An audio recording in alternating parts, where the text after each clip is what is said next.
Hello, everybody. We are back again to answer some questions, or actually to ask Erik some questions this time. And we're going to talk about emotional resiliency. Erik, what do you think? By the way, I love you still. He said, "Hi, Mamacita." He said hi to everybody else watching, too. So what do you... Pardon me? Do you hear any feedback? No, not at all. It's great. You do? It's just my head? Probably all in your head. It's all in your head, Jamie. So I got to work on that. I know. Erik, what do you think? Tell us everything you can about emotional resiliency, because a lot of us are not. We have a hard time bouncing back from loss, from struggle, any kind of hardship. Oh, Erik's posing. Bouncing back. He goes, what makes you think that bouncing back is the positive thing, Mom? Well, you tell me. Oh, he's up and walking now. He's like talking like a professor person. Well, emotional resiliency and what it means to me. Where's your pipe? Where's your pipe, Erik? And your ascot? He's snapping his fingers and creating fun little things. He's having a good time with it. Good. Emotional resiliency. I don't want anybody listening to this, he says, to get into the trap of thinking that there is a certain standard for resiliency. He says, this is where I believe, and he's got his hand up, that we get into a pit because we think that we're not performing to what society or our culture says that we need to be performing to emotionally. Like, let's say your dad dies. All right, so wait, do it again.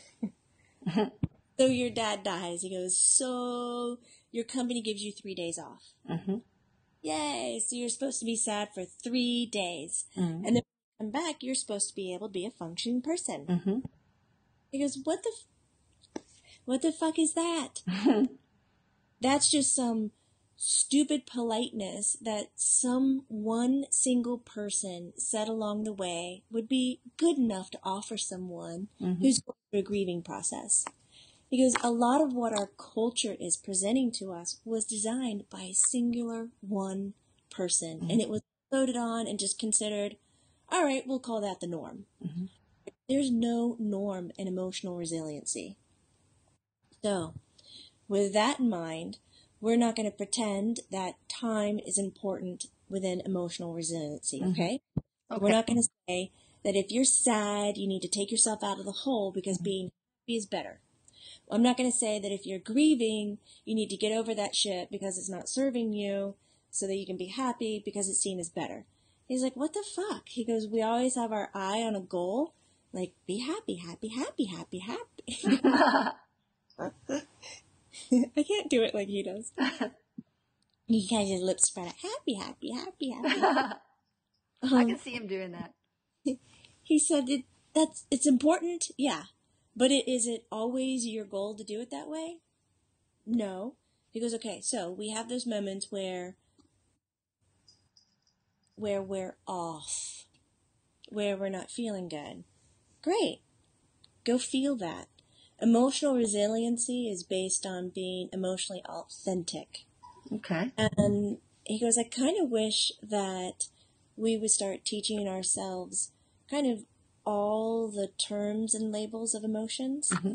We get used to a certain like block of 6 or 8. And then whatever we're feeling, we try to shove it into that title when really it's not like that. Mm-hmm. Emotions have subtle, he said subtle outlines, and he's explaining it. Let's say you're grieving, but at the same time you're happy. Like your grandma just died. She had all for like 5 years. It was horrible. You're grieving the loss of your grandmother, but at the same time you are so happy she is dead because you don't go through that shit anymore, he said. Yeah. So you got grief with happiness layered on top of it. Mm. We don't have that word. So you have to look at the subtleties of it. your grief is important. It helps. Because, wait, we're backing up. Boop, boop, boop. Beep, beep, beep. Yeah. Because, okay, your grief is important. What is defined as your denser emotions, your negative, lower vibrational emotions. You know, as people, we have to label everything, he says. Oh, yeah, of course. So these... Us humans. Yes, as humans. Now he's walking like a robot. That we have to label them. So we'll call those lower vibrational emotions because that's how they resonate energetically. They're really important because they help you define who your personality, who your character is, where your ego is, and it definitely helps shape how you view your environment. Where do you see unity and where do you see separation? So these bulk of emotions, these lower vibration and higher vibrations, actually help you perceive energy in different light. That's like going into a room, the light's off. You don't see that I have 4 chairs placed in a random pattern. Put the light on, and you see it. So lower, denser vibrational emotions are like coming in with the light off. Right? There's a certain quality to that.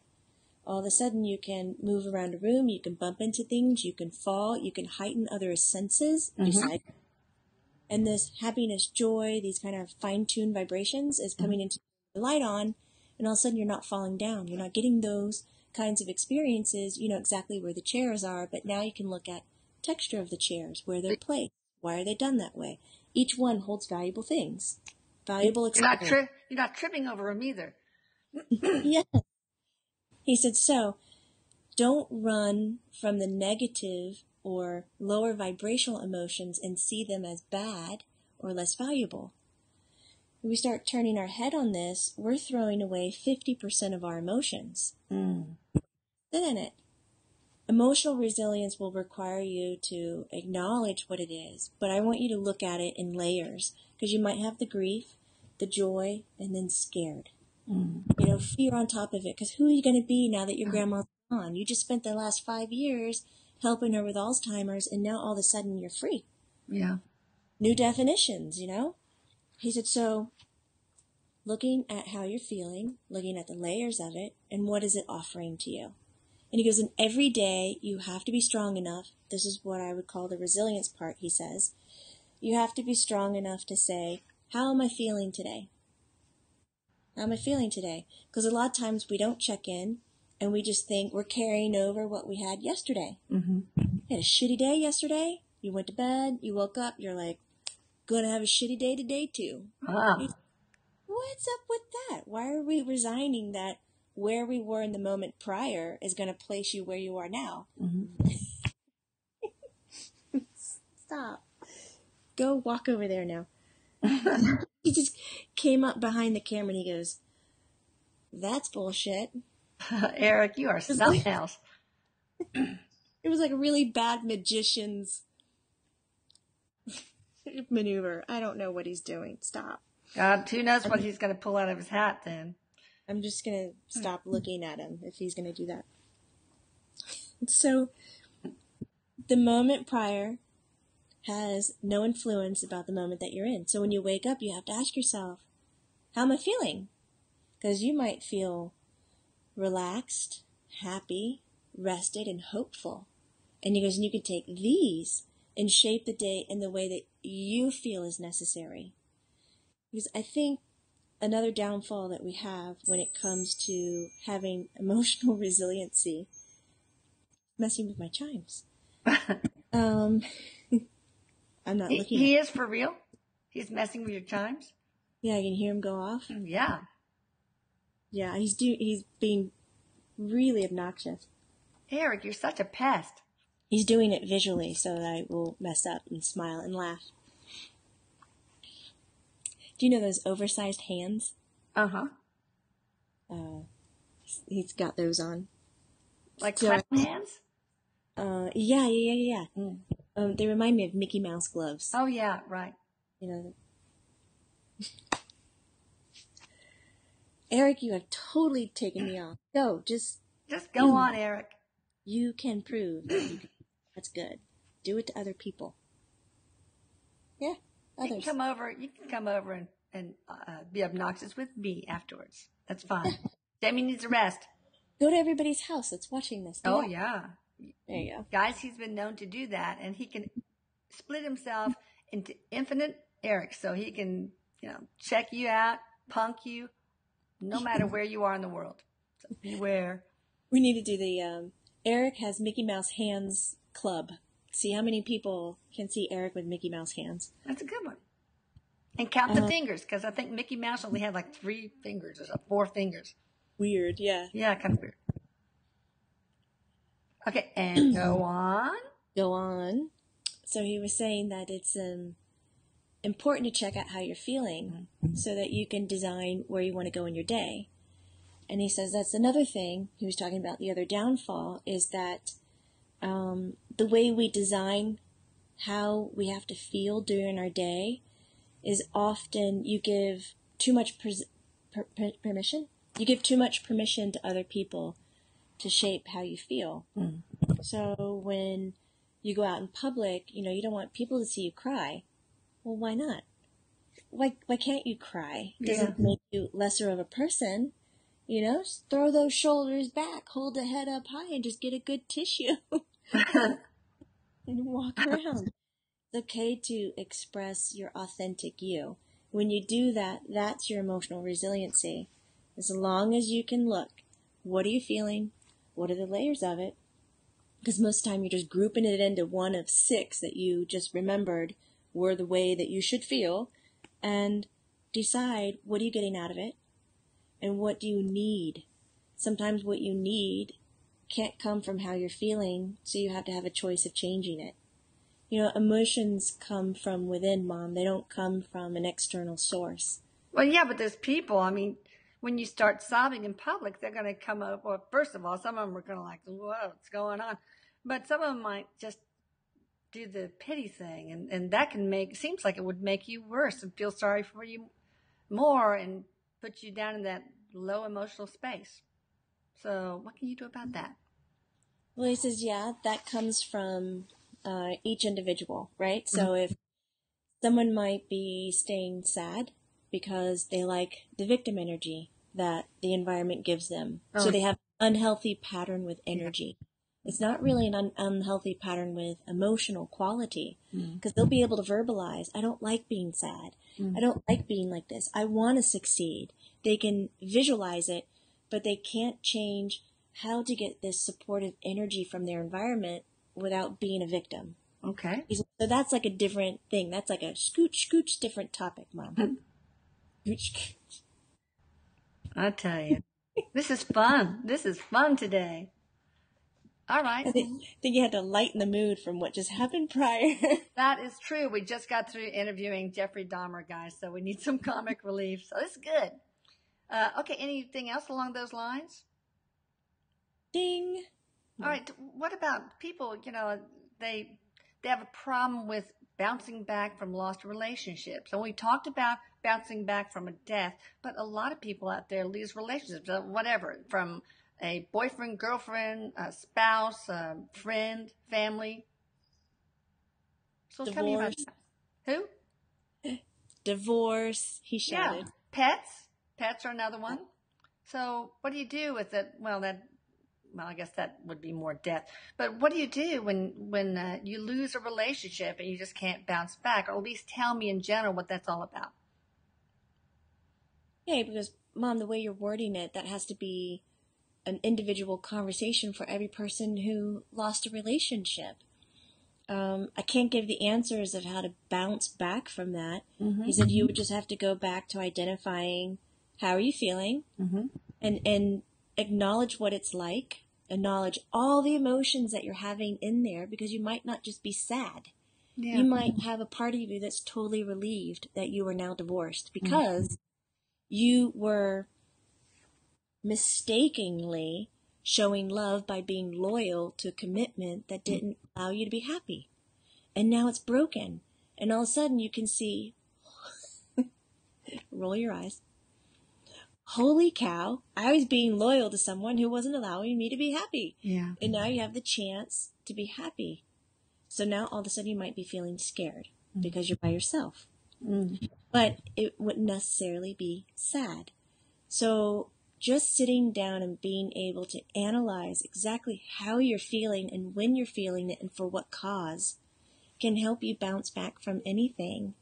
Now, if you feel that you're bouncing back and then back in and bouncing up and then down and then kind of going all over and you're not ending up on a path where you feel like you're moving forward in the way that you would like to see yourself, then that's when you reach out and lean on someone who's a therapist, a life coach, someone that fits you.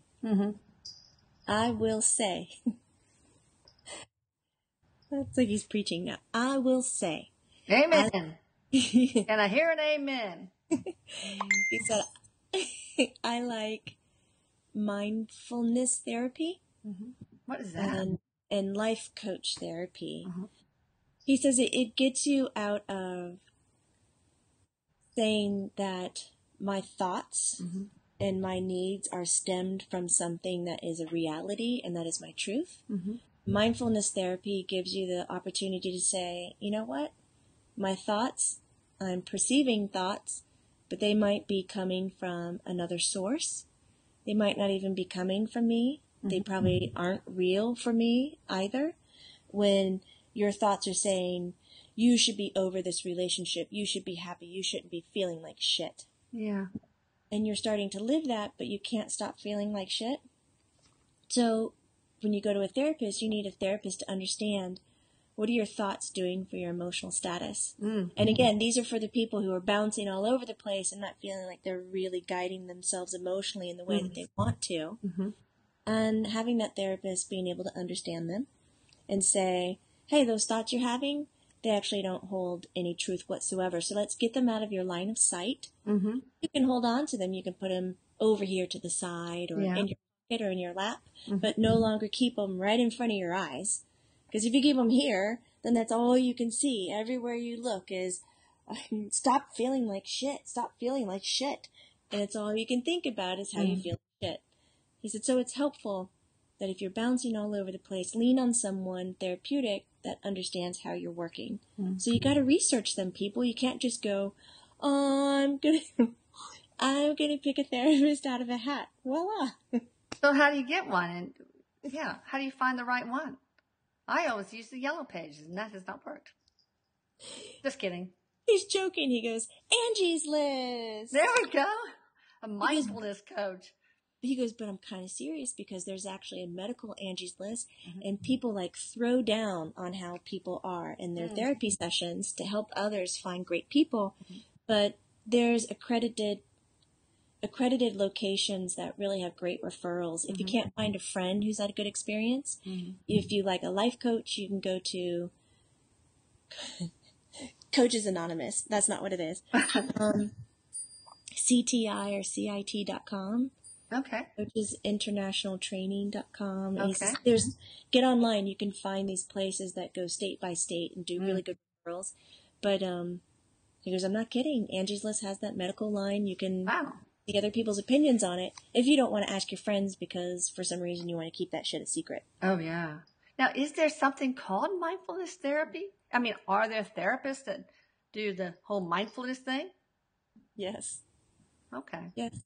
Now, in some relationships, I feel like there's like some sort of spiritual contract, like you've gotten what you need spiritually, spiritual lessons out of that person, and it's time to move on. So, and sometimes you have to move on because you need to find self-empowerment, because all of a sudden, your spouse was taking care of the whole money thing. They're gone. And now what do? You have to get a job for the first time. But anyway, tell me about the contracts and the self-empowerment or other contracts that may go along with that loss of relationship that you're not bouncing back from.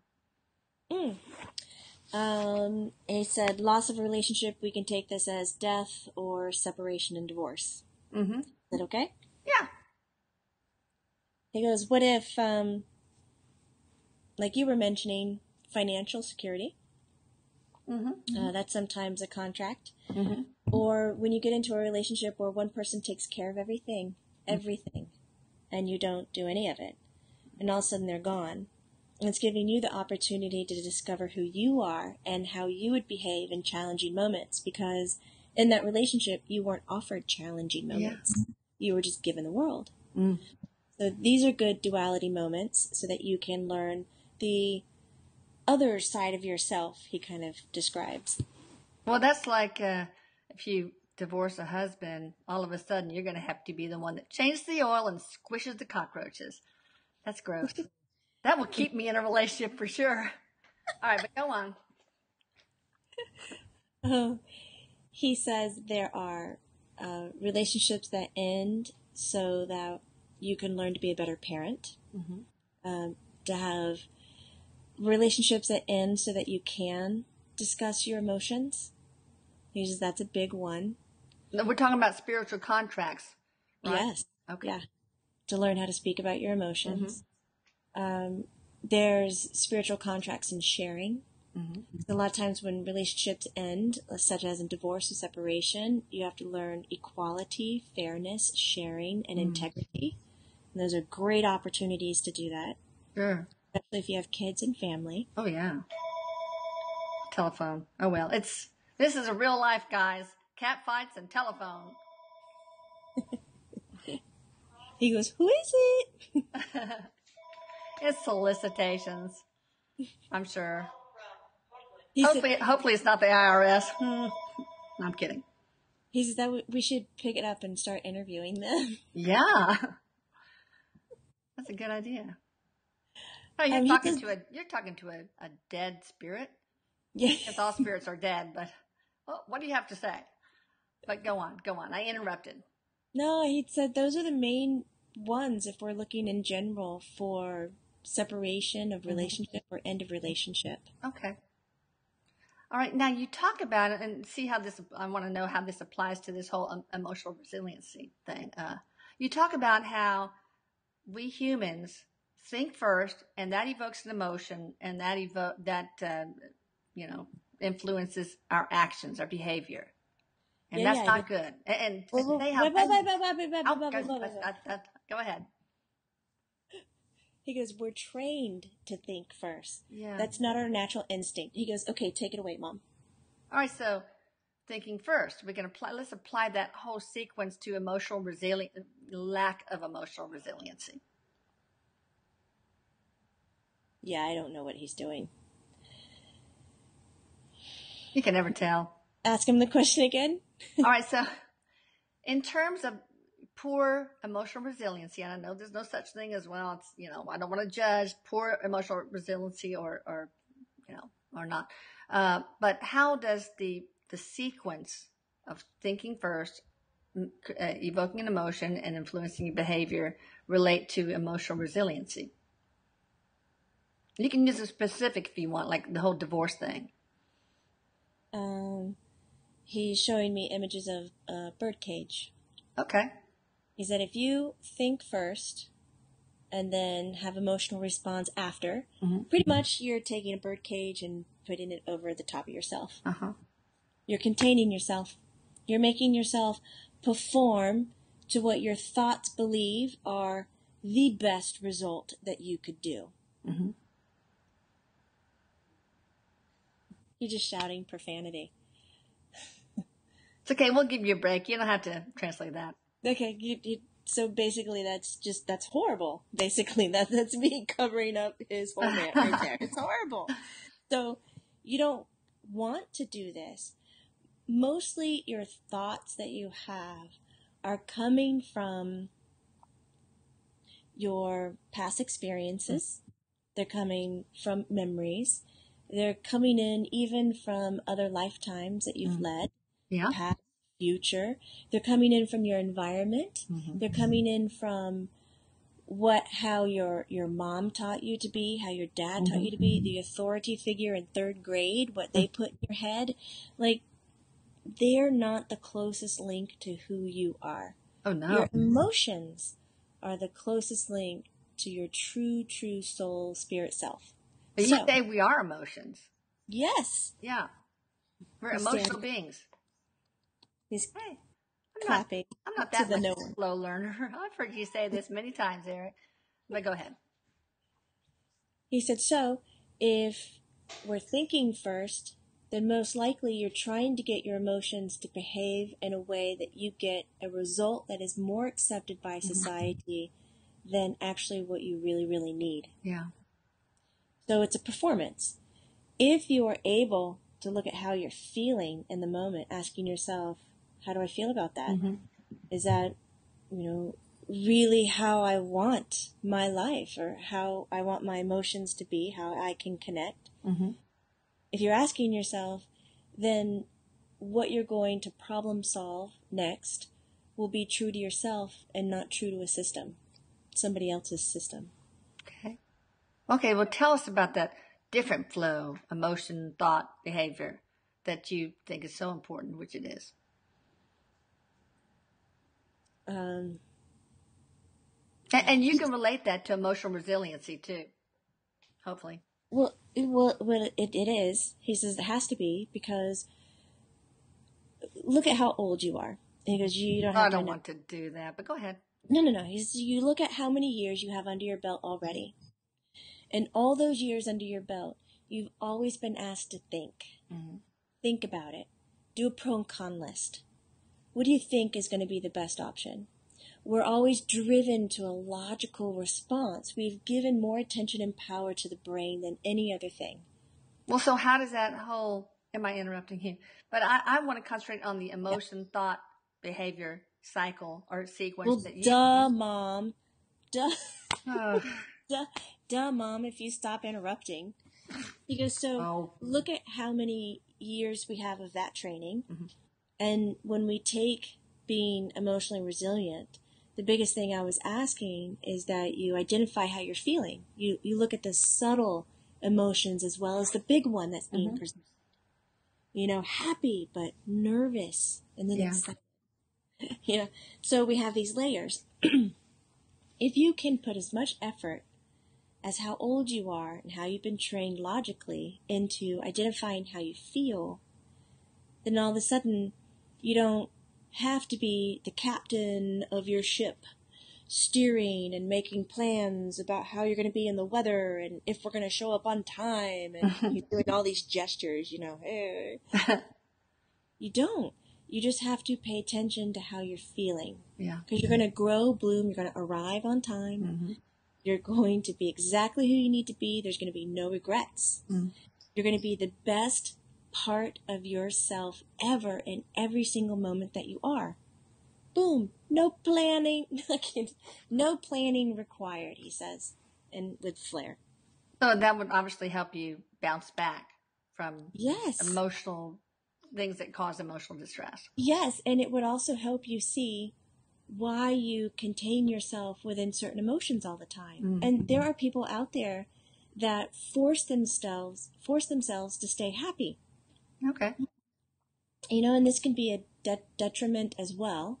Okay. Because you might not be authentically happy, but you're training yourself to be that way. Sure. Because you're doing an avoidance technique of something terrible that's feeling underneath the surface. Yeah. So if you're paying attention to how you feel, you'll be able to note those and go, oh shit, I'm not doing so well with this by myself. I need to throw a rope out and get some third-person perspective views on how I'm processing my emotions. Okay. And then I can really begin to save myself.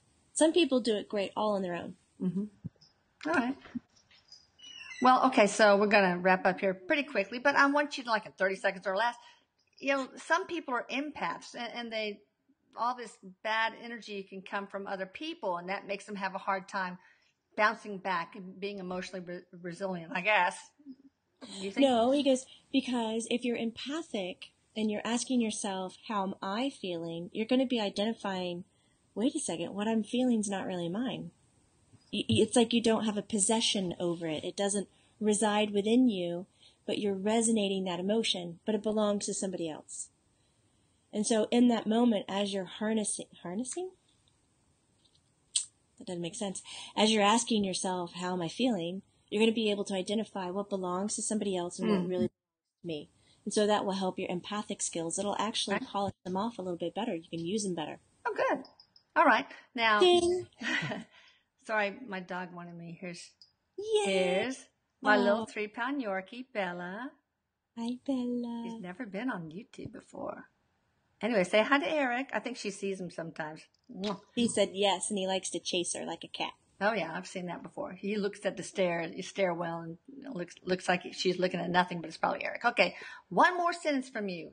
Anything you want to say else about emotional resiliency, Erik? He says, no, I think we've got that out really, really clear. I think we have.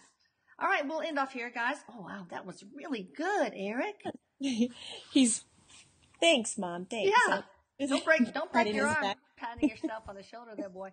All right, so guys, I insist on you going to Jamie's site, www.withloveandlight.com. You're going to find so much there. Subscribe to her newsletter. Keep up with what's going on. Sometimes she actually trans-channels Erik so you can ask questions, which means Erik gets into her body and uses her for a little puppet. And it's just amazing and funny, and you'll really enjoy it. But she also teaches a lot of different things that I think are very valuable for us to learn. So, yay, thank you. And you're obviously here because you know Erik or Elisa's story. But if you want to know more, definitely go to channelingeric.com. Remember, it's Erik with a K, E-R-I-K, and start from the beginning in the archives. It's really addictive. All right, Erik. Bye. I love you, sweetie. Come and visit. He says, bye, Mom. I love you. He says, bye, everybody. I love you, too. And he's really dramatic, blowing kisses. Bye. Jamie, I love you, too. Bye. I love you, too. Have a great day. Bye. You too. Bye.